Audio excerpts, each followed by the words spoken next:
اوپر کوئی سلسلہ ماں باپ کا، نیچے کوئی سلسلہ اولاد کا، ولم یکن لہ کفوا احد، کوئی اس جیسا نہیں۔ وہ کہنے کہ اس کی کیا دلیل ہے کہ یہ قرآن آسمان کی کتاب ہے، یہ محمد کا لکھا ہوا نہیں ہے، یہ کیا دلیل ہے؟ ان کا یہ تو تمہارا سپر کمپیوٹر ہے، یہ 1 منٹ میں ایک چیز کو 1 ارب زاویوں سے پرکھتا ہے۔ یہ ہماری کتاب ہے، یہ 19 کے ہندسے کے ساتھ سفر کرتی ہے، 19 کے ہندسہ۔ اس کی مثال دیتا ہوں، بسم اللہ الرحمن الرحیم کے 19 حرف ہیں۔ اقرا بسم ربک الذی خلق جو سورت اتری، یہ والناس سے پیچھے چلو تو 19 ہی ہیں۔ اس کے جو 5 آیات اتری ان میں 19 الفاظ ہیں، اس میں 19 الفاظ ہیں۔ اس میں قرآن کی 114 صورتیں ہیں، یہ 19 پر تقسیم ہوتی ہیں۔ لفظ اللہ جتنی دفعہ قرآن میں آیا ہے یہ وہ 19 پر تقسیم ہوتا ہے۔ یہ تھوڑا سا صرف آپ کو میں مثال کے طور پر، ورنہ پوری اس پر ایک موٹی کتاب لکھی گئی ہوئی ہے۔ مصر کا ایک عالم تھا خلیفہ راشد، اس نے 1960 میں قرآن کو کمپیوٹر میں ڈالا تو جستجو کرتے کرتے اچانک یہ چیز اس کے سامنے آئی، یہ چھپی ہوئی بات تھی، پہلے مستور تھی، تو دنگ رہ گئے کہ 19 کا ہندسہ اس طرح چلتا ہے، اس طرح چلتا ہے کہ عقل دنگ ہے۔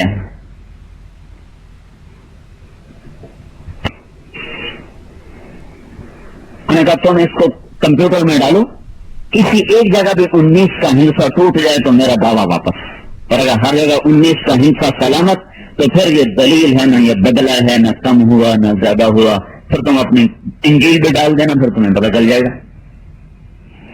تو اللہ تعالیٰ نے پھر ایک اور عجیب بات سنا، مہینے کے 12 دن ہوتے ہیں، اپنے سال کے 12 مہینے ہوتے ہیں، تو شہر عربی زبان میں مہینے کو شہر کہتے ہیں۔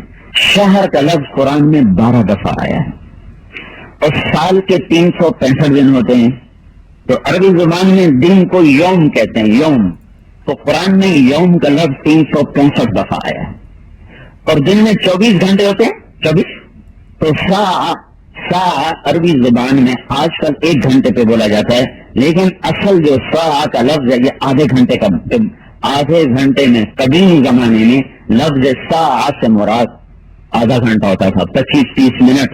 تو قرآن میں سا کا لفظ 48 دفعہ آیا ہے، 48 دفعہ، تو 2 پہ تقسیم کر کے 24 گھنٹے۔ تو یہ الگ نہیں ہے، یہ ذالک تقدیر العزیز العلیم، تنزیل من الرحمن الرحیم ہے، تنزیل ممن خلق الارض والسماوات العلا ہے، یہ محکم نظام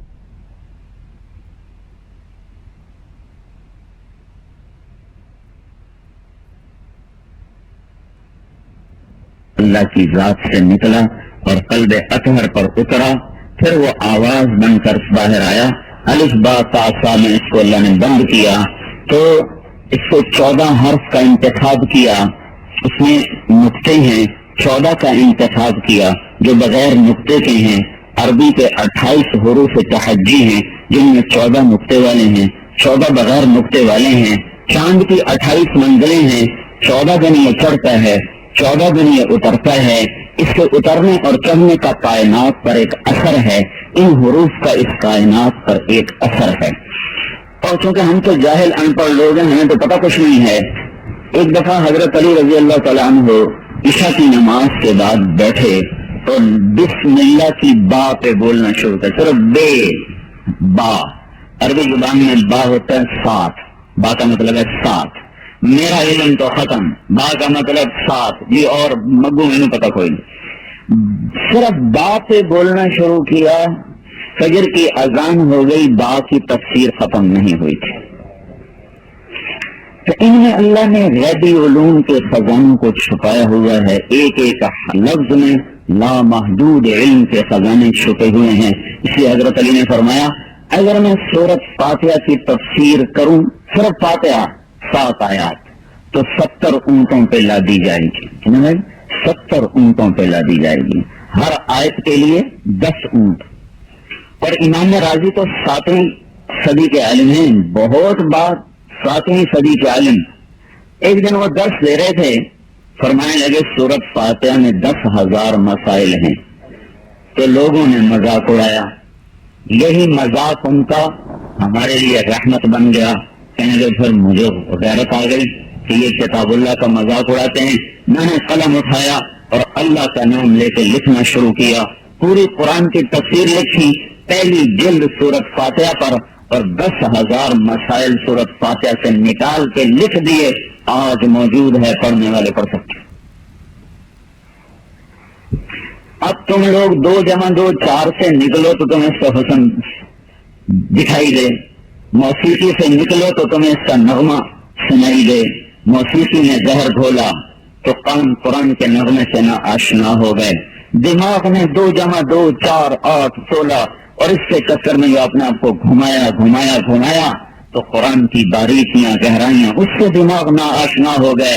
بس تھوڑا سا نوائے وقت پڑھ لیا, کچھ جنگ پڑھ لیا, انگریزی ٹائپ میں انگریزی کا اخبار پڑھ لیا, اور پھر میرا بیٹا او لیول کر لے, اے لیول کر لے. تو کبھی اس کو اللہ کا دین بھی سکھایا ہوتا, سجایا ہوتا. اتنی بڑی دولت سے محروم کر دیا, اتنی بڑی نعمت سے محروم کر دیا کہ وہ کلام جو پہاڑوں پہ اترے تو زیر و زبر ہو, لوح محفوظ پہ اترے تو پرزے ہو, وہ نبی پاک کے دل پر اترا اور اس نے عالم کو روشن کیا, منور کیا. کتنی بڑی بدقسمتی ہے قوم کی کہ کروڑوں کی تعداد میں ایک آدمی ایک لفظ کا مطلب نہیں جانتا. تو یہ صرف فال نامہ کے لیے قرآن کے فال کر دے گا مولوی صاحب, قرآن کے استخارہ کر دے گا جی. اور یہ بچے گلے جو پورا یاسین پڑھیں, میری دکان کھلی ہے, میری فیکٹری کھلی ہے, پیچھے بانے سارا دن چٹی وڈی کرے, جھوٹ بولے. قرآن نال برکت, ایسے برکت آتی. کچھ فال نامہ رہ گیا ہے, کچھ برکت کے لیے لوگ صبح پڑھ لیتے ہیں, وہ بھی رحمت سے خالی نہیں. بے سمجھ کے پڑھنا بھی رحمت اور برکت سے خالی نہیں ہے. لیکن یہ تو سمجھنے کے لیے تھا, یہ تو غور و فکر اور تدبر کے لیے تھا. میں مثال دیتا ہوں. ایک ادنا, ایک عام آسان سوال ہے, مجھے کس نے پیدا کیا؟ ساری دنیا سے یہ سوال, اس سوال کا مجھے جواب لا کے دو کہ مجھے کس نے بنایا, اس کائنات کو کس نے بنایا. ساری دنیا کی کتابیں ڈھونڈ لو, کہیں جواب ملے مجھے الٹا لٹکا دینا. دوسرا سوال, مجھے کیوں بنایا؟ کسی نے تو بنایا ہے, کیونکہ یہ تو ایک آج کے زمانے کی تحقیق شدہ بات ہے کہ اتفاقاً کچھ نہیں بنتا. ڈارون تھیوری چلی تھی, 1809 میں یہ پیدا ہوا تھا اور 1883 میں یہ مرا تھا. اس نے یہ تھیوری پیش کی تھی کہ اتفاق سے زندگی کی ابتدا ہو گئی. ایک خلیہ ساحل سمندر پہ پروان چڑھا اور اس سے اتفاقاً زندگی بننا شروع ہو گئی, اور اس کو خوب ہائی لائٹ کیا گیا اور آج بھی اس کے ماننے والے بچے رہے ہیں. لیکن خود اب سائنس نے جب آنکھیں کھولی اور آگے بڑھی تو 1929 میں زاویے تبدیل ہونے شروع ہو گئے. کیلیفورنیا کا ایک سائنسدان تھا ایڈم ہبل, اس نے کہا نہیں, یہ تو قصہ کچھ اور ہے, اب میں اس کی تفصیل نہیں سنانا چاہتا ہوں, یہ قصہ کچھ اور ہے. 1948 میں یہ بات سامنے آئی, ثابت ہو کر 1948 میں کہ کائنات ایک دھماکے سے ابتدا ہوئی ہے. اس کائنات کی ایک دھماکے سے ابتدا ہوئی ہے. 1948 میں یہ ثابت ہو گئی. یہ دھماکہ اتفاقاً ہو گیا. اب وہ ادھر چل پڑے, دھماکہ تو ٹھیک ہے, وہ اتفاقاً ہو گیا, اتفاقاً. تو میں کہتا ہوں وہ دھماکہ اتنا سمجھدار تھا, اتنا عقل مند تھا کہ میں یوں کہوں کہ وہ گندم کا ڈھیر تھا, آج کل تو منجی کٹ رہی ہے, منجی کا ڈھیر تھا, اس میں ہوا دھماکہ, ساری منجی اڑتی ہوئی جا کے بوریوں میں فٹ ہو گئی, بوریاں جا کے ٹرکوں میں فٹ ہو گئی, اور ٹرک جا کے منڈی میں پہنچ گئے. تو پیسے میرے بوجھے چ آ گئے. آپ کیا کہو گے؟ مولوی نے کوئی بج گئی ہے میرا خیال ہے. بیان میں دھماکہ ہوا, ہر آدمی اڑتا ہوا اپنی موٹر میں جا کے فٹ ہو گئے, ساری عورتیں اڑتی اپنے گھر میں جا کے فٹ ہو گئیں. ہے یہ عقل میں آنے والی بات؟ دھماکے کا مطلب تو تخریب ہوتا ہے, نہ کہ تعمیر. لفظ دھماکہ ہے اس کی کہ دھماکہ تخریب کا نام, نہ کہ تعمیر کا نام. تو پھر یہ بات سامنے آئی کہ چونکہ جب دھماکہ ہوا تو اسے 2 طاقتیں پیدا ہوئی, ایک کشش, ایک رفتار. تو ایک رفتار پیدا ہوئی, پھر مادہ, اس میں کشش پیدا ہوئی, گریوٹی. تو اگر یہ رفتار زیادہ ہوتی تو ساری کائنات گم ہو جاتی, اور اگر کشش بڑھ جاتی تو ساری کائنات سمٹ کے پھر فنا ہو جاتی. اس میں کتنی دیر آگے پیچھے ہوتا تو یہ کائنات برباد ہو جاتی. تو آسٹریلیا کا ایک سائنسدان ہے, اس نے یہ بات کو ثابت کیا کہ فرض کرو, کیونکہ ایک سیکنڈ کو 1000 حصوں میں تو تقسیم کیا جا سکتا ہے, 1000 کے بعد پھر وہ زیرو ہو جاتا, کچھ نہیں رہتا. لیکن اس نے یہ کہا اگر ایک سیکنڈ کے 10 لاکھ کھرب حصے کیے جائیں, عدالت میں 10 لاکھ کھرب, 1/10 لاکھ کھرب سیکنڈ کے برابر اگر رفتار بڑھتی تو کائنات گم ہو جاتی, اور اگر گریوٹی بڑھتی تو کائنات سمٹ کے سکڑ کے فنا ہو جاتی. تو کہتا میں کیسے مانوں کہ یہ اتفاقاً ہو گیا. یہ تو ہے, اور بدھوں کو یہ نہیں پتا چل رہا ہے کون. یہ کہتے کوئی تو ہے, اب اس کو کہتے ہیں نیچر. نیچر ہے, نیچر نے کر دیا, نیچر نے کر دیا. اور چونکہ ہم پکے مسلمان نہیں, اگر ہمارے اندر اسلام کی جھلک ہوتی تو آج کی سائنس نے خود اسلام کے لیے میدان ہموار کر دیا, کائنات سمٹ کے اسلام کی طرف. کیونکہ آج دنیا نظریاتی طور پر بے دلیل ہو چکی ہے, ان کے پاس اپنے اندر سے اٹھنے والے سوالات ہیں اور ان کا جواب ان کے پاس کوئی نہیں ہے. ہمارے پاس ہے لیکن ہمارا عمل دیکھ کے وہ بھاگ جاتے. قول و فعل کا تضاد وہ رکاوٹ بن رہا.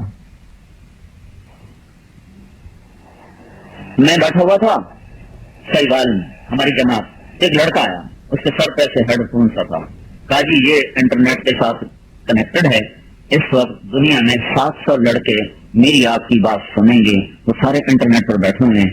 تل ابیب سے ایک یہودی سوال کر رہا ہے کہ جو سائنس نے پروو کیا ہے کہ کائنات ایک دھماکے سے وجود میں آئی, کیا اس کی تمہارے مذہب میں کوئی ہے دلیل؟ میں نے کہا پہلے یہ سنو کہ ہمارا قرآن سائنس کو ثابت کرنے نہیں آیا. سائنس کے نظریات آج کچھ ہیں کل کچھ ہیں. دیکھو سائنس نے یہ ثابت کر دیا, قرآن میں بھی یہ آیا ہے, اس سے ہمارا ایمان نہیں بڑھتا. حضرت علی کا فرمان ہے اگر میری آنکھوں سے غیب کا پردہ ہٹا بھی دو تو بھی میرے ایمان میں رتی برابر اضافہ نہ ہوگا. لو کشف الغطاء مزددت ایمانا, ہٹا دو غیب کا پردہ, میرا ایمان سلامت ہے, دن دیکھے پورا ہو چکا ہے. یہ صرف ہیں جو میں نے کہا تھا ولکن لیطمئن قلبی. ایک شخص کا گھوڑا مر گیا, اللہ کی راہ میں جہاد میں تھے, وہ پریشان بیٹھا ہوا. عبداللہ بن مبارک کہنے لگے 300 میں بیچ دو, تو بڑا خوش ہو گیا, مویا بے کے گیا ہوروں میں پیچھے ادھر. ویسے تو مردار کی بے جائز نہیں ہے, ان کا بیچتے ہو 300, میرے تو پاؤں 12, ضرور 300 جیب میں ڈالا, چھلانگے لگا رہا. آج مولوی مون لیا, مردہ 300 کا چھڑے. رات کو اس نے خواب دیکھا اس کا گھوڑا جنت میں ہے, اس کے پیچھے 700 گھوڑے. تو آگے بڑھ کے اپنے گھوڑے کو پکڑنے لگا, پیچھا تھا فرشتے نے کہا پیچھا تھا, وہ کہنے لگا میرا ہے. کہیں تمہارا تھا, اب یہ عبداللہ بن مبارک کا ہے. جب آنکھ کھلی تو بھاگا بھاگا, حضرت اپنے پیسے واپس, میرا گھوڑا واپس. کیوں کیوں؟ کہ میں نے رات کو یہ خواب میں دیکھا ہے. اب بھاگ جا بھاگ جا, جس چیز پر تو خواب دیکھ کے ایمان لایا میں اس پر نبی کی خبر سن کے ایمان لایا. بھاگ جا, کوئی سودا نہیں ہوگا, کینسل. اب وہ گھوڑا میرا ہو گیا. میں نے کہا دیکھو بچے, سائنس کو ثابت کرنے کے لیے قرآن نہیں ہے, لیکن ایک آیت سے اشارہ ملتا ہے. اولم یر الذین کفروا ان السماوات والارض كانتا رتقا ففتقناهما وجعلنا من الماء كل شيء حي افلا يؤمنون. یہ میرے منکر جانتے نہیں ہیں کہ زمین آسمان ایک ملا ہوا مادہ تھا. رتق کسے کہتے ہیں؟ ہانڈی پکانے سے پہلے سبزی الگ پڑی ہے, گوشت الگ ہے, نمک الگ ہے, مرچ الگ ہے, گھی الگ ہے, مسالہ الگ ہے. آپ آہستہ آہستہ کر کے ملاتے گئے تو ہر چیز یکجان ہو گئی. اب آپ کو نمک جدا کر کے دو, اب نہیں ہو سکتا. مرچیں جدا کر کے دو, اب نہیں ہو سکتا. اس کو کہتے ہیں رتق, عربی میں رتق. یہ کائنات ایک رتق تھا, کئی چیزیں ملی جلی تھیں. ففتقناہما, ہم نے فتق کیا. فتق کیا ہوتا ہے؟ ملی ہوئی چیزوں میں سے ہر چیز کو نچوڑ کے الگ کر دینا. یہ تو صرف اللہ کا کام ہے, اور تو کوئی کر نہیں سکتا. ہم نے اسے پھاڑ دیا اور ہر چیز کو جدا کر دیا, اور پانی سے زندگی کی ابتدا کی. میں نے کہا یہ آیت اشارہ کرتی ہے, یہ آیت اس لیے آئی نہیں ہے, اس کی طرف اشارہ ہے. وہ شام کو میرے پاس آیا, کہا جی وہ یہودی مسلمان ہو گیا. کیوں پیدا کیا؟ کوئی جواب نہیں. میری زندگی کا مقصد کیا ہے؟ کوئی جواب نہیں. میں مر کے کہاں جا رہا ہوں؟ کوئی جواب نہیں. تو اتنے بڑے زندگی کے سوالات ہیں. میں کیوں آیا ہوں؟ مجھے کس نے بھیجا ہے؟ مجھے کہاں لے جا رہا ہے؟ یہ موت کیا کرتی ہے میرے ساتھ؟ موت کے بعد میرے ساتھ کیا ہونے والا ہے؟ جاؤ نا امریکہ کی یونیورسٹی سے ان کا جواب لے کے آؤ, انگلستان کی یونیورسٹی سے اس کا جواب لے کے آؤ. کیا پڑھا رہے ہو اپنے بچوں کو؟ تو اس کا جواب قرآن نے دیا. واللہ خلقکم من تراب, تمہارا خالق اللہ, وہ کہتے ہیں نیچر. پہلے سے چلو. قل انکم لتکفرون بالذی خلق الارض فی یومین, زمین بنائی اللہ نے کتنے دن میں؟ 2 دن میں. وقدر فیہا اقواتہا فی 4 ایام, پھر 2 دن لگائے اس کو سیٹ کرنے میں. ثم استوى الى السماء, پھر آسمان کی طرف استوا کیا. وہی دخان, وہ ایک دھواں تھا. تو پھر کیا کیا؟ فقال لها وللارض ائتيا طوعا وكرها قالتا اتينا طائعين فقضاهن 7 سماوات. پھر اس ایک دھوئے کو 7 آسمانوں میں بدلا. فاوحى في كل سماء امرها, ہر آسمان کو الگ حکم دیا, الگ حکومت قائم کی اپنی تدبیر کے ساتھ. وَزَيَّنَّا السَّمَاءَ الدُّنْيَا بِمَصَابِيحَ, اس پہلے آسمان کو ان ستاروں سے جھلملایا, روشن کیا. تو جواب اب آ کے ملا. مجھے ایک فرانسیسی ملا, ریمنڈ میں 4 مہینے لگا کے واپس جا رہا تھا. میں نے کہا تم کیسے مسلمان ہوئے؟ وہ کہنے کا میں ایسٹرونومی کا اسٹوڈنٹ ہوں, یہ فلکیات کا اسٹوڈنٹ ہوں. تو میرے یہ سوال اٹھتا تھا کہ اس کو کس نے بنایا ہے؟ اتنا محکم نظام, کیسا محکم ہے؟ یہ سورج ہے, یہ زمین ہے. زمین اور سورج کی ایک رفتار ہے, ایک گردش ہے. سورج 6 لاکھ میل فی گھنٹہ کی رفتار سے دوڑ رہا ہے. زمین اس کے ساتھ ساتھ 66,000 میل فی گھنٹہ کی رفتار سے دوڑ رہی ہے, گھوم بھی رہی ہے, دوڑ بھی رہی ہے. یہ سورج سے ہر 1 سیکنڈ کے بعد 2.8 ملی میٹر دور ہوتی ہے. ملی میٹر نظر ہی نہیں آتا کمزور نظروں سے. اگر یہ زمین سورج سے 3.1 ملی میٹر دور ہو جائے تو 3 مائکرو میٹر زیادہ ہو گئے, یا 2.5 دور ہو تو 3 مائکرو میٹر کم ہو گئے. 3 مائکرو میٹر کسے کہتے ہیں؟ جو مائکروسکوپ کے بغیر نظر نہ آئے. وہ اتنا چھوٹا ہے اس کو مائکروسکوپ کے بغیر دیکھ نہیں سکتے. تو اتنی بڑی زمین 24,000 کلومیٹر کا گیند 3 مائکرو میٹر بڑھے یا گھٹے تو چند ہفتوں کے بعد اگر یہ بڑھنا شروع کرے گی تو ہماری کائنات برف بن کے ہم بھی فریز ہو جائیں گے. اور اگر یہ گھٹ کے چلے 3 مائکرو میٹر تو ہم سارے جل کے راکھ ہو کے برباد ہوں گے. اس کو ایک جگہ پہ فٹ کیا ہوا ہے, ہم سے آگے زہرہ ہے, اس کا ٹیمپریچر 450 سینٹی گریڈ ہے. ہم سے آگے زہرہ ہے, اس سے آگے عطارد ہے. عطارد کا ٹیمپریچر 1000 سینٹی گریڈ ہے. جو حصہ سورج کے سامنے ہے اس کا 1000. جو سورج کے پشت پہ آ جاتا ہے اس کا ٹیمپریچر -1000 بن جاتا ہے. تو جب وہ ادھر جاتا ہے تو 1000 مائنس یا پلس. اس کے پیچھے زمین, اس کے پیچھے مریخ ہے جس کا 58 -58 اس کا ٹیمپریچر ہے. اس کے پیچھے مشتری ہے جس کا -143 ہے. اس کے پیچھے زحل ہے, اس کا -148 ہے. اس کے پیچھے یورنس ہے, اس کا -178 ہے. اس کے پیچھے وہ پلوٹو ہے جس کا -218 ہے. یہ ایک جگہ پر زمین کو فکس کر کے اس کا 40 45 20 سے آگے ٹیمپریچر بڑھنے نہ دینا, یہ کون کر رہا ہے؟ زمین اتنی عقل مند ہے, یا سورج اتنا سمجھدار ہے, یا چاند تاروں میں یہ سلیقہ اور فہم ہے کہ ہم نے اس کو اس طرح لے کے چلنا ہے کہ انسان زندہ رہ سکے, مر نہ جائے, نہ ٹھنڈ سے مرے نہ گرمی سے مرے. تو یہ کون کر رہا ہے؟ تو اس کا جواب اللہ نے دیا کہ ذالک تقدیر العزیز العلیم, یہ اللہ ہے جو یہ سب کچھ کر رہا ہے. اب دیکھتے نہیں ہو کائنات کتنی بڑی ہے. اگر اس کائنات کے بکھرے ہوئے ستاروں کو گننا شروع کرو نا, گننا, صرف گننا 1 2 3 4 5 6 7 8 9 10, تو یہ میری باتیں نہیں ہے ساری, میں آپ کو لوگوں کی باتیں بتا رہا ہوں. مانو تو بھی کوئی فرق نہیں پڑتا, نہ مانو تو بھی کوئی فرق نہیں پڑتا, پر لکھی ہوئی باتیں ہیں اور اس علم کے ماہرین کی باتیں ہیں.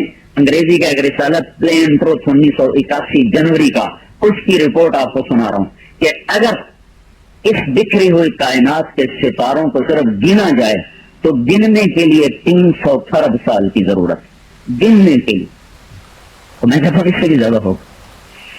تو پھر اوپر 7 آسمان ہیں، پھر عرش، پھر جنت، پھر جہنم. اگر غور کرنا، اللہ تعالیٰ نے یہ چھوٹا سا گیند جو 24,000 کلومیٹر کا ہے، اس کو 4 دن لگائے بنانے میں، باقی ساری کائنات صرف 2 دن میں بنا دی. ساری کائنات میں نے ابھی آپ کو بتائی ہے وہ، اور جو بلیک ہول یا نظر کچھ نہیں آتا وہ، اور جو اوپر آسمان عرش تک، وہ سارا کچھ 2 دن میں. اور یہ چھوٹا سا گیند 4 دن لگائے، 4 فی 4 ایام سواء للسائلین. اور میرے نافرمانوں، تمہارے لیے سب کچھ کیا ہے کہ ایسا سسٹم سیٹ کیا ہے کہ تمہاری زندگی پہ آنچ نہ آئے، تم برباد نہ ہو جاؤ. ہوائیں، یہ چیونٹی اور مچھر کو بھی تمہاری زندگی میں دخل ہے، تب اس سے اللہ نے پیدا کیا ہے. جنگل کے وہ جانور جنہیں ہم زندگی بھر دیکھ نہیں سکتے، ان کو بھی ہماری زندگی کے ساتھ ایک گہرا ربط ہے، جس کی وجہ سے اللہ تعالیٰ نے اسے پیدا کیا ہے. هو الذی خلق لکم ما فی الارض جمیعا، میں نے جو کچھ پیدا کیا ہے تمہارے لیے کیا ہے. وہ یہ چھپکلی ہو، گرگٹ ہو، ناگن ہو، اشکہا ہو، پھنکارتا ہوا کوبرا ہو، یا اڑنے والا عقاب ہو، یا تیرنے والی مچھلی ہو، یا رینگنے والی چیونٹی ہو، یا ڈسنے والا بچھو ہو، یا کاٹنے والا یہ بھیڑ ہو، یہ جو کچھ بھی ہے یہ سب ہماری بقا کے لیے ضروری تھا. تب اللہ نے اس کو پیدا کیا، 4 دن لگائے اس میں. تو پہلے سوال کا جواب آیا کہ کائنات کا خالق اللہ. اب دوسرا سوال، مجھے کس نے بنایا؟ تو اس کا جواب آیا واللہ خلقکم، تمہیں اللہ نے بنایا. کہاں سے بنایا؟ من تراب، مٹی سے، پھر ثم من نطفۃ، پھر نطفہ، پھر ثم جعلناہ نطفۃ فی قرار مکین، وہ نطفہ ماں کے پیٹ میں ٹھہرایا. پھر ثم خلقنا النطفۃ علقہ، پھر اس کو ایک جونک میں بدلا، فخلقنا العلقۃ مضغہ، پھر اسے لوٹھے میں بدلا، فخلقنا المضغۃ عظاما، پھر اس میں ہڈیوں کو پرویا، فکسونا العظام لحما، پھر اس پر گوشت کو چڑھایا. ثم انشأناہ خلقا آخر، پھر اس پر کھال لگا کر نئے نقش نوک پلک سوار کے روح کو بھر کے تمہیں نئی نویلی شکل دی. پھر اللہ کا فتبارک اللہ احسن الخالقین. ہے کوئی تیرے رب جیسا بنانے والا؟ ہے کوئی ایسا خالق؟ ہے کوئی ایسا دیکھو نا، 3 اندھیروں میں یہ آنکھ بن رہی ہے، 26 کروڑ بلب لگانے ہیں اتنی سی جگہ میں. یہ اتنی سی آنکھ میں 13 کروڑ آئی ریسیپٹر لگانے ہیں، 13 کروڑ، 26 کروڑ بلب لگانے ہیں. کتنا باریک کام ہے، 3 اندھیروں میں اللہ کرتا ہے.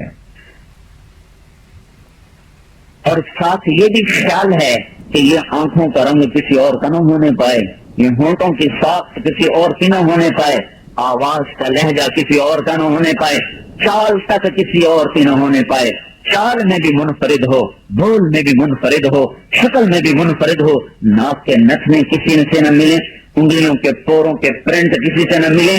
اتنا کچھ اللہ تعالیٰ 3 اندھیروں میں کرے، پھر بے خطا ہو کے کرے. پھر یہ تو عورت کا پیٹ ہے، پھر چوپایا مادہ، 2 پائے کی مادہ، رینگنے والی مادہ، اڑنے والی مادہ، تیرنے والی مادہ، جنات میں مادہ، پھر درختوں میں نر مادہ، پھولوں میں نر مادہ، پھلوں میں نر مادہ، بحر بر کی نر مادہ. ہر مادہ میں کیا بنتا ہے؟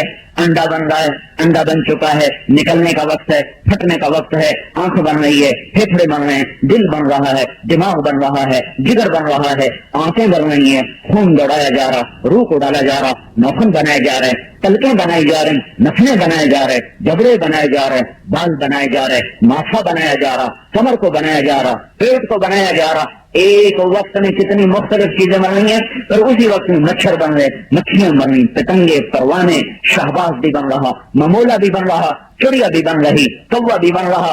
ایک ہی وقت میں حسین مور بنایا، اسی وقت میں بدصورت مگرمچھ کو بنایا، اسی وقت میں کوئل کو کوک دی، اور اسی وقت میں کوے کو بھدی آواز دی، اسی وقت میں بلبل کو نغمہ دیا، اور اسی وقت میں لاکھوں کروڑوں قسم کی بے شمار مختلف قسم کے رنگ ڈھنگ نئے نقش بنائے، کسی ایک جگہ بھی خطا نہ کھائی. یہ ہے خلاق رب، اور یہ ہے علیم رب، جس کا پتہ ہمیں قرآن نے دیا. اللہ کی قسم قرآن نہ ہوتا تو ہم جانور ہوتے.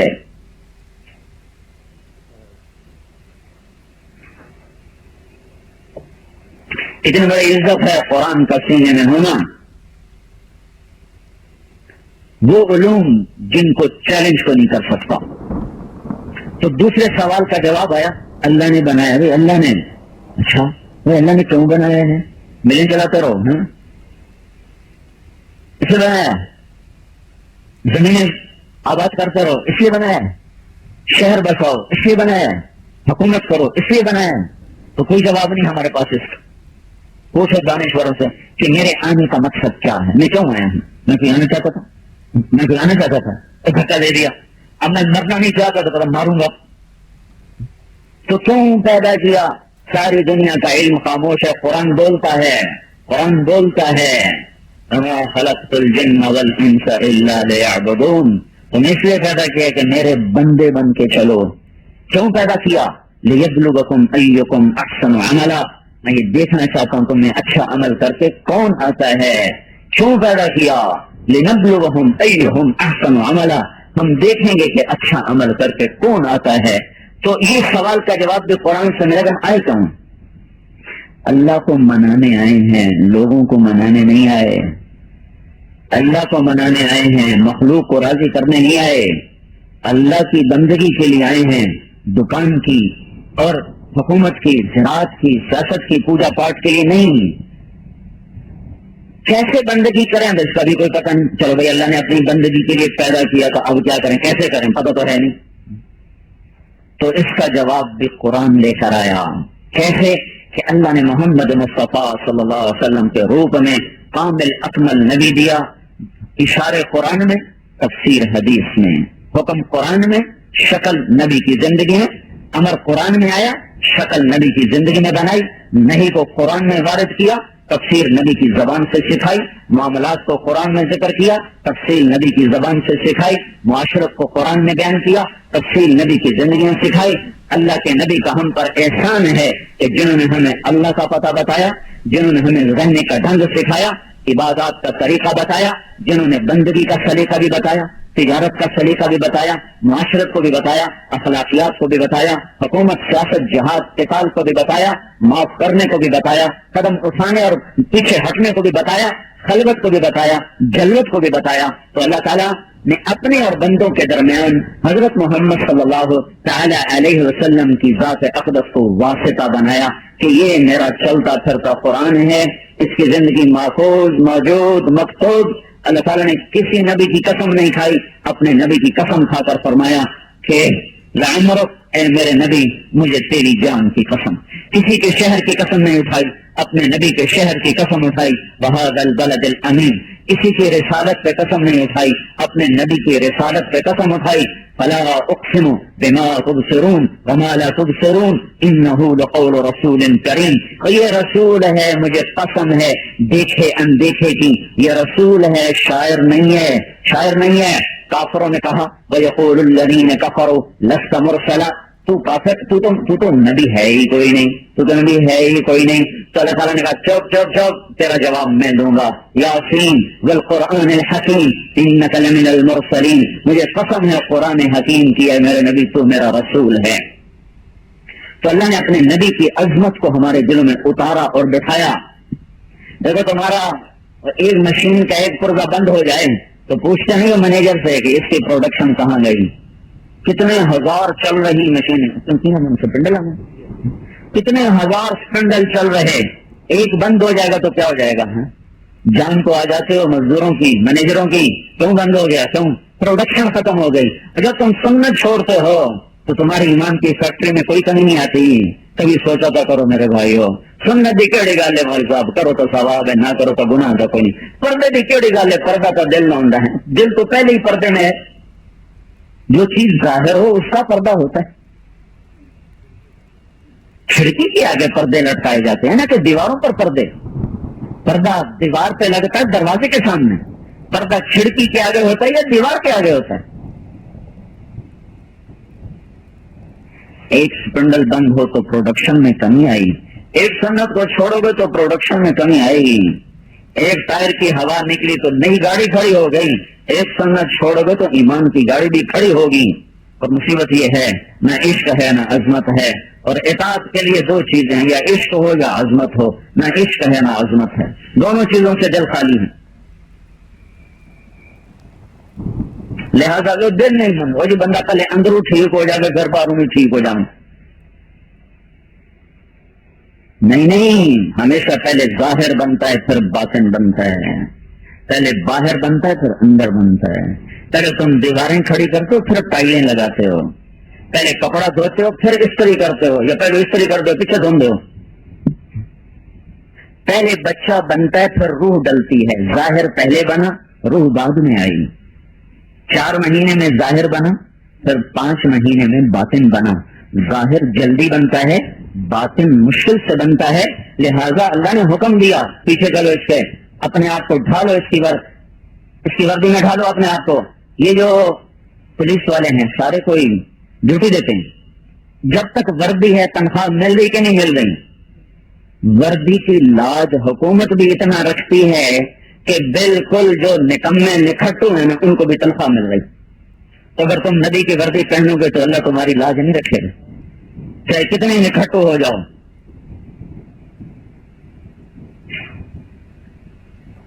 بھائیو, وردی کا اپنا ایک مقام ہے, وردی کی اپنی ایک طاقت ہے, اپنی ایک عظمت اور حیرت ہے. کیوں نہیں کہتے ہو یہ پولیس والوں سے جاؤ ہندوستانی پولیس کی وردی پہن کے آ جاؤ, کوئی فرق نہیں پڑتا. جو یا مرضی بنا لو ظاہر, کوئی فرق نہیں, جاؤ تو ہندوستانی وردی پا کے آ جاؤ. کوئی سپاہی چھوڑ ڈی آئی جی آئی جی بھی یہ ہمت نہیں رکھتا کہ ہندوستانی آئی جی کی وردی پہن کے آفس میں بیٹھ جائے. الٹا لٹکا دے گی حکومت پاکستان. اتنی غیرت تو وہ بھی رکھتی ہے, تو اللہ تو اس سے بھی زیادہ غیرتوں والا ہے بھائیو.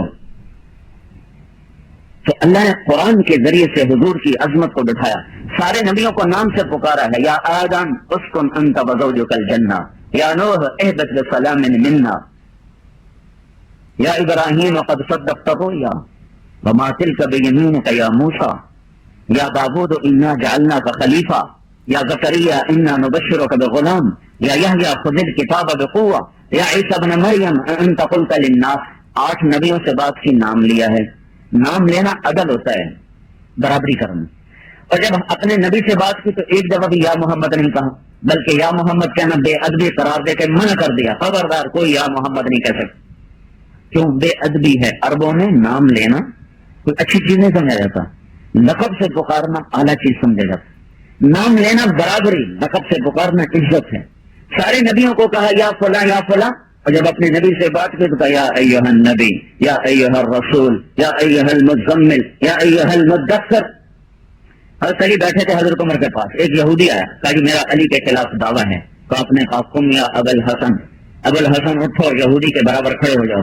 حضرت علی کا چہرہ بدل گیا, غصہ نظر آنے لگا.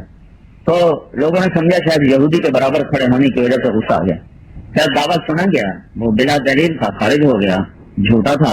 جب حضرت علی بیٹھ گئے تو حضرت عمر نے فرمایا کیوں بھائی یہودی کے برابر کھڑے ہونے سے غصے ہو گئے تھے؟ کہنے کہ نہیں, تم نے میری سائڈ لی, میں اس کو غصے ہے. جب میں مدعا بن چکا تھا تو تم نے میری سائڈ کیوں لی؟ عدل کا تقاضا یہ نہیں تھا. تو میں نے تیری کہاں سائڈ لی, میں نے تجھے یہودی کے برابر کھڑا کیا. کہ نہیں, تو نے مجھے ابو الحسن جو کہا تھا, یہ موقع ابو الحسن کہنے کا نہیں تھا. تمہیں کہنا تھا علی اٹھو اور کھڑے ہو جاؤ. تمہارا ابو الحسن کہنا یہ میری عزت ہے, تو یہ تم نے ٹھیک نہیں کیا ہے. تو اللہ تعالیٰ نے یہ بات واضح کرنا چاہتا اس لیے قصہ سنایا کہ اللہ نے اپنے نبی کی عظمت کو بتانے کے لیے کہا یا ایھا النبی, یا ایھا الرسول, یا ایھا المزمل, یا ایھا المدثر.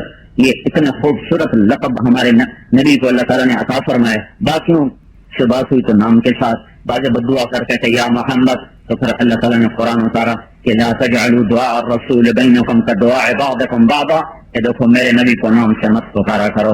جب بات کرنی ہو تو یا رسول اللہ کہہ کر بلاؤ, یا نبی اللہ کہہ کر بلاؤ. یا محمد کہنا, یا احمد کہنا بے ادبی ہے.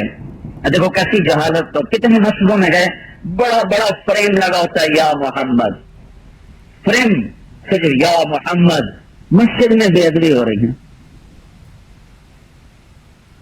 اللہ کے نبی کو نام سے پکارنا بے ادبی. واحد ہستی ہے کائنات میں جس کو نام سے پکارنا بے ادبی ہے. یہ عظمت بٹھائی تاکہ سنتوں میں ڈھل سکیں, تاکہ سنت کی قدر ہو, سنت کی عظمت ہو. تم لوگ سمجھتے صرف نماز کے لیے ٹوپی پہننا ہے. ہمارے نبی کبھی ننگا سر دنیا میں نہیں پھرا, کبھی ننگے سر نہیں پھرے. ایک دفعہ ننگے سر نماز پڑھائی کہ ہے ہی کوئی شے نہیں, ایک چادر تھی بس, وہ آپ نے اوڑھ کے آ کے نماز پڑھائی، یا آپ نے احرام کی حالت میں سر سے ٹوپی کو اتارا، ورنہ کبھی زندگی پر آپ ننگے سر بازار میں نہیں آئے، ننگے سر محفل میں نہیں آئے۔ ہاں گھر میں آپ ننگے سر بیٹھے، گھر میں آپ نے ننگے سر نفل بھی پڑھے ہیں، آپ نے ننگے سر بیٹھ کے روٹی بھی کھائی ہے، لیکن باہر محفل میں ایسا کبھی نہیں ہوا کہ آپ ننگے سر بیٹھے ہوئے ہوں۔ کیا کروں، ایک دھاگا ہی دائیں بائیں ہوتا ہے تو کوالٹی تبدیل ہو جاتی ہے، وہ تھوڑے کو سنیے گا نا، میں تو پتا کوئی ایک دھاگا دائیں بائیں ہو جائے تو کوالٹی تبدیل ہو جاتی ہے، اور دھاگا بھی وہ جو نظر بھی نہیں آتا ان آنکھوں سے ہے۔ تو اپنے نبی کی سنت کو، دھاگے کی قدر کو دو، اتنی عظمت تو سو دو جتنی ایک دھاگے کو عظمت دیتے ہیں۔ تو اللہ نے یہ عظمتیں بٹھائی ہیں ہمارے اندر کہ اللہ کے رسول کی بات کے سامنے آدمی دم بخود ہو جائے۔ 5 ہجری میں پردے کا حکم آیا، 5 ہجری میں جب آپ نے حضرت زینب بنت جہش سے نکاح کیا تو رات کو پردے کا حکم آیا۔ کئی عورتوں کو پتہ چلا، کسی کو نہیں چلا۔ فجر کی نماز عورتوں کے لیے جگہ تھی مسجد میں، تو نماز میں آئی عورتیں، ایک عورت بغیر پردے کی آئی، اس کو پتہ نہیں تھا، اس نے دیکھا ساری عورتوں نے بڑی بڑی چادروں میں اپنے آپ کو چھپایا ہوا۔ ارے تمہیں کیا ہو گیا، یہ کیا کر دیا؟ انہوں نے کہا تمہیں خبر نہیں تھا؟ نہیں، رات کو اللہ نے پردے کا حکم اتار دیتا ہے، مجھے تو پتہ ہی نہیں چلا۔ تو نماز پڑھتے ہی ایک بچے کو دوڑایا، بیٹا جاؤ میرے گھر سے چادر لے کر آؤ۔ وہ گئے، وہ چادر لے کر آئے، پھر اوڑھ کر سمٹ کر چھپ کر گھر پہنچی تو ان کے خامد نے کہا کہ اس تکلف کی کیا ضرورت تھی، تمہیں تو پتہ ہی وہاں چلا تھا۔ گھر آ کے شروع کرتی کہنے لگی اللہ کا حکم معلوم ہونے کے بعد میری جرأت نہ ہوئی کہ ایک قدم اٹھاؤں اس کی مرضی کے خلاف، ایک قدم اٹھاؤں، مجھے اس کی جرأت نہ ہوئی۔ حضرت فاطمہ رضی اللہ تعالیٰ کا انتقال ہونے لگا۔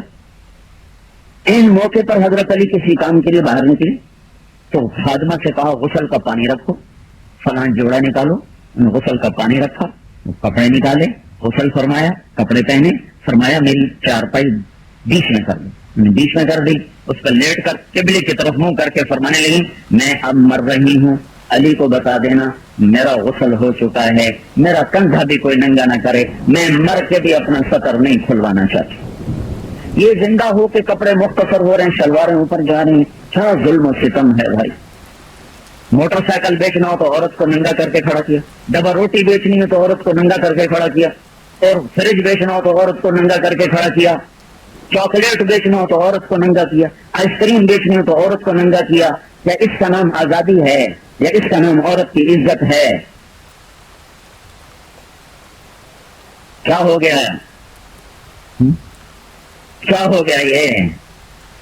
اے واہ بہار ہے اگر یہ تو بہار ہے، کسی کا نام اگر بہار ہے تو ہم اس بہار سے باز آئے۔ ہائے ہائے بلبل ہمتن خون شد بگل شد ہمتن چاک، اے واہ بہارے اگر اس بہارے۔ اگر عورت کے اڑیاں ہونے اور ننگا ہونے کا نام آزادی ہے تو جاؤ پہلے پوچھ کے تو آؤ کہ یورپ کی عورت نے آزاد ہو کے کیا پایا۔ صبح کھڑے ہو کے دیکھو تو صحیح ہماری بیٹیاں کس طرح اسکول جا رہی ہوتی ہیں، ننگے سر، آدھی ٹانگیں ننگی، بھیجنے والی مائیں، پہنچانے والے باپ، اتنا سو گئے، اتنی غفلت کہ صرف پیسہ ہی سب کچھ ہے، صرف پیسے سے عزت ملتی ہے۔ اسٹون کرافٹ، اس کو بدبختی آئی، اس نے کتاب لکھی آزادی نسواں، عورتوں کو آزاد کرو، مردوں کے شانہ بشانہ کام کریں، مساوی حقوق دو، یہ بھی بازار میں جائیں۔ اس آزادی ان کی کیا قیمت ملی؟ سب کچھ لٹ گیا، کچھ ہاتھ میں نہ رہا۔ ہم تو اپنی عورتوں کو فاطمہ کی بیٹی بنانا چاہتے ہیں، خدیجہ اور عائشہ کی بیٹیاں بنانا چاہتے ہیں کہ جن کا یہ فکر ہو رہا ہے کہ مرنے کے بعد بھی میرا سطر نہ کھلے۔ حضرت علی تشریف لائے تو کہانی ختم ہو چکی تھی، تو خادمہ نے کہا یہ فرمایا تھا کہ انشاءاللہ ایسا ہی ہوگا، ایسا ہی ہوگا۔ تو چونکہ نہ ہم نے قرآن پڑھا، نہ حدیث پڑھی، ڈائجسٹ پڑھے، ناول پڑھے، افسانے پڑھے، اردو انگریزی اخبار پڑھے، فیشن کے رسالے دیکھے، تب کہاں سے سمجھ میں آئے کہ عورت کا کیا مقام ہے، پردے کا کیا مقام ہے، نبوت اور رسالت کا کیا مقام ہے؟ بھائیو، گھٹی کا پیر، جہالت کا دور ہے، جہالت